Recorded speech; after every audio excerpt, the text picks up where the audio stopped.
अलिकति के यसो लुटिहाल्नु पाए होइन। अनि यस्तो खालको बिरामी सोच राखेर देश बन्छ त। अनि त्यस्तो बिरामी सोच राख्ने मान्छेले चुनेको नेता कस्तो हुन्छ? अय्या हो, कति हाँस्नु कति छक्क पर्छु म है। यसो विचार गर्नु न, एउटा बस ड्राइभरले बस के अरे व्यवसायले अथवा एउटा यातायात व्यवसायले सम्म पनि दसैँ तिहारमा चाहिँ धेरै भाडा लिनुपर्ने।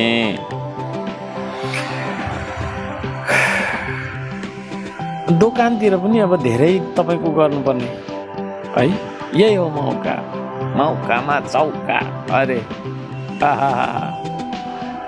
है, मौकामा चौका अरे के फेरि कति हाँस्नु कति के भन्नु र है। यस्तो खालको हुन्छ कि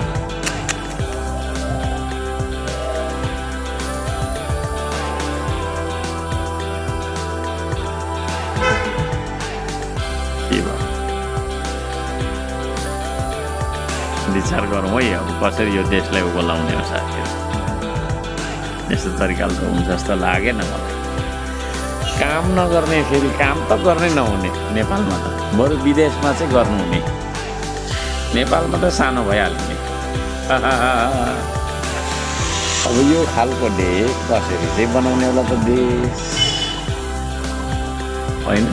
कसरी बनाउने भन्छु, बडो सोचिरहन्छु।